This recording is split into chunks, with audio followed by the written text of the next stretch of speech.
Welcome to Sweet Tea with the Classics, the podcast that takes classic literature and gives it a Southern twist. Grimm's Fairy Tales by Jacob Grimm and Wilhelm Grimm. Preparer's note: the text is based on translations from the Grimm's Kinder- und Hausmärchen by Edgar Taylor and Marian Edwards. The Fisherman and His Wife. There was once a fisherman who lived with his wife in a pigsty, close by the seaside.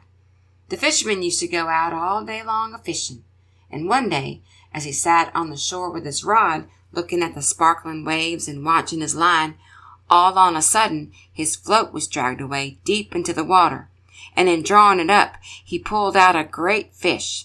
But the fish said, "Pray let me live. I am not a real fish. I am an enchanted prince. Put me in the water again and let me go." "Ho, ho," said the man. "You need not take so many words about the matter. I will have nothing to do with a fish that can talk. So swim away, sir, as soon as you please." Then he put him back into the water, and the fish darted straight down to the bottom and left a long streak of blood behind him on the wave. When the fisherman went home to his wife in the pigsty, he told her how he had caught a great fish, and how it had told him it was an enchanted prince, and how on hearing it speak he let it go again. "Did you not ask it for anything?" said the wife. "We live very wretchedly here in this nasty, dirty pigsty. Do go back and tell the fish we want a snug little cottage." The fisherman did not much like the business. However, he went to the seashore. When he came back there, the water looked all yellow and green, and he stood at the water's edge and said, "O man of the sea, hearken to me. My wife Isabel will have her own will, and hath sent me to beg a boon of thee."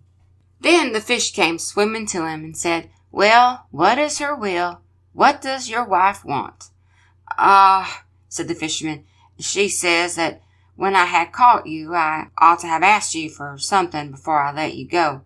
She does not like living any longer in the pigsty and wants a snug little cottage." "Go home then," said the fish. "She is in the cottage already." So the man went home and saw his wife standing at the door of the nice trim little cottage.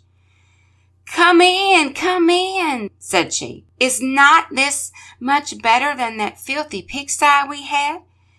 And there was a parlor and a bedchamber and a kitchen, and behind the cottage there was a little garden, planted with all sorts of flowers and fruits, and there was a courtyard behind full of ducks and chickens. "Ah," said the fisherman, "how happily we shall live now." "We will try to do so, at least," said his wife.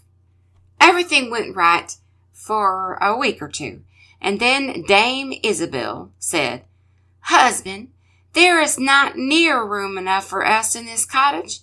The courtyard and the garden are a great deal too small.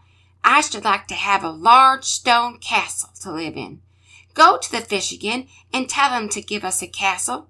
"Wife," said the fisherman, "I don't like to go to him again, for perhaps he will be angry. We ought to be easy with this pretty cottage to live in."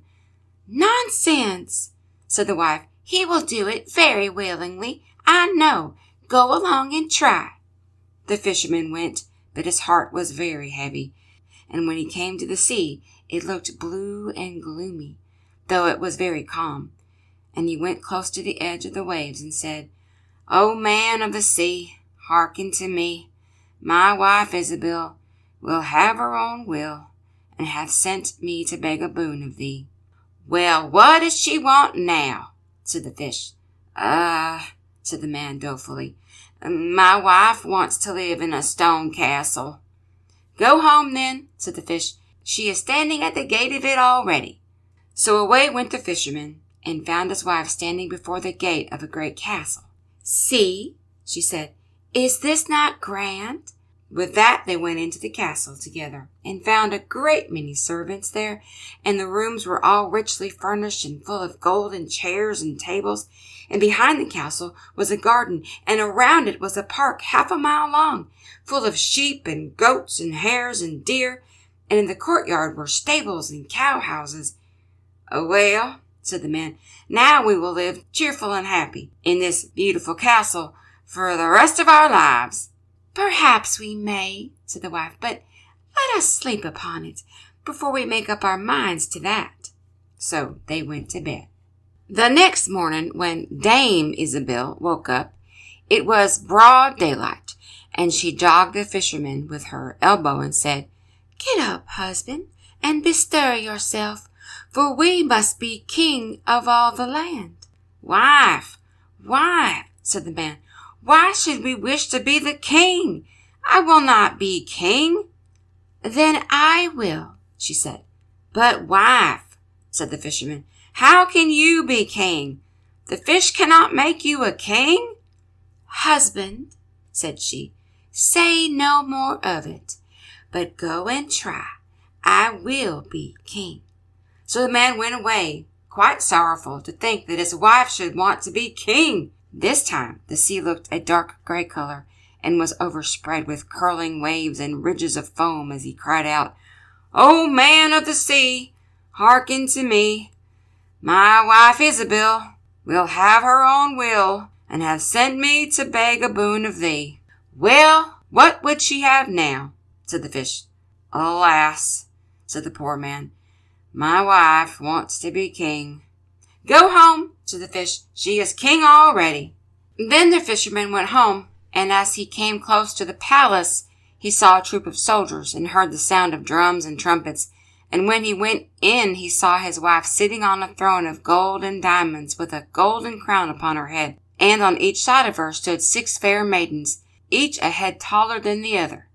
"Well, wife," said the fisherman, "are you king?" "Yes," said she, "I am king." And when he looked at her for a long time, he said, "Oh, wife, what a fine thing it is to be king. Now we shall never have anything more to wish for as long as we live." "I don't know how that may be," said she. "Never is a long time. I am king, it is true, but I begin to be tired of that, and I think I should like to be emperor." "Alas, wife, why should you wish to be emperor?" said the fisherman. "Husband," said she, "go to the fish. I say I will be emperor." "Oh, wife," replied the fisherman, "the fish cannot make you an emperor, I am sure, and I should not like to ask him for such a thing." "I am king," said Isabel, "and you are my slave, so go at once." So the fisherman was forced to go, and he muttered as he went along, "This will come to no good. It is too much to ask. The fish will be tired at last, and then we shall be sorry for what we have done."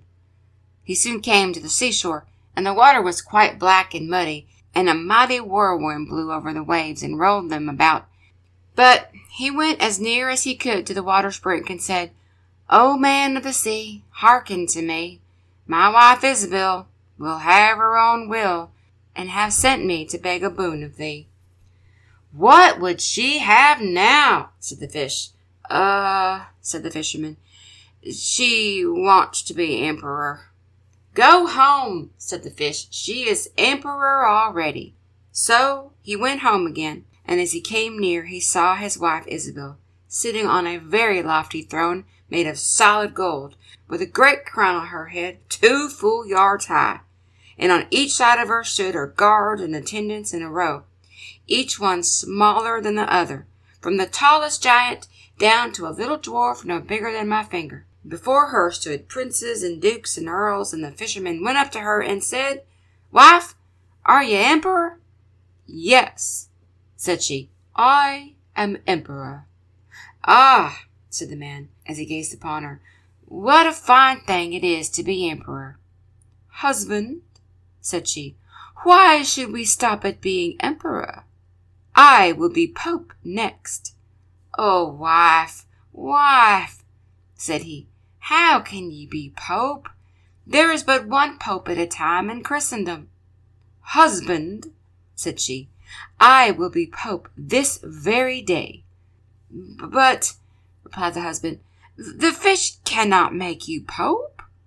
"What nonsense!" said she. "If he can make me an emperor, he can make me a pope.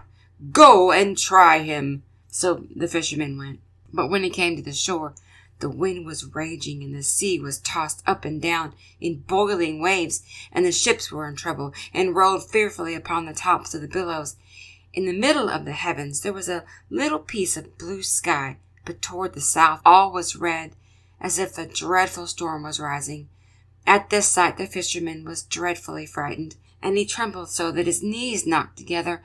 But still he went down near to the shore and said, "O man of the sea, hearken to me. My wife Isabel will have her own will, and have sent me to beg a boon of thee." "What does she want now?" said the fish. Said the fisherman, "my wife wants to be pope." "Go home," said the fish. "She is pope already."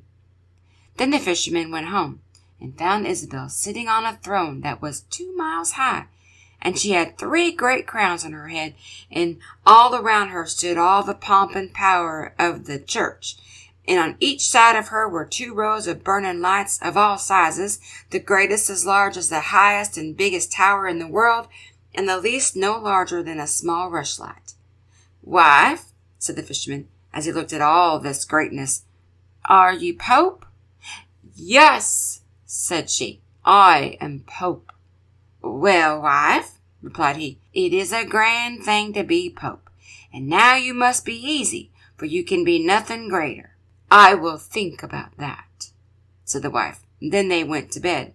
But Dame Isabel could not sleep all night, for she was thinking what she should be next. At last, as she was dropping asleep, morning broke, and the sun rose. "Ha!" thought she, as she woke up and looked at it through the window. "After all, I cannot prevent the sun rising." At this thought she was very angry, and wakened her husband and said, "Husband, go to the fish and tell him I must be lord of the sun and moon." The fisherman was half asleep, but the thought frightened him so much that he started and fell out of bed. "Alas, wife," said he, "cannot you be easy with being pope?" "No," said she, "I am very uneasy as long as the sun and moon rise without my leave. Go to the fish at once." And the man went shivering with fear. As he was going down to the shore, a dreadful storm arose, so that the trees and the very rocks shook, and all the heavens became black with stormy clouds, and the lightnings played, and the thunders rolled, and you might have seen in the sea great black waves swelling up like mountains with crowns of white foam upon their heads. And the fisherman crept toward the sea and cried out as well as he could, "O man of the sea, hearken to me. My wife Isabel will have her own will, and has sent me to beg a boon of thee." "What does she want now?" said the fish. Said he, "she wants to be lord of the sun and moon." "Go home," said the fish, "to your pigsty again." And there they live to this very day. Thank you for listening to Sweet Tea with the Classics. We hope you enjoyed the episode. Please like, share, and subscribe for more.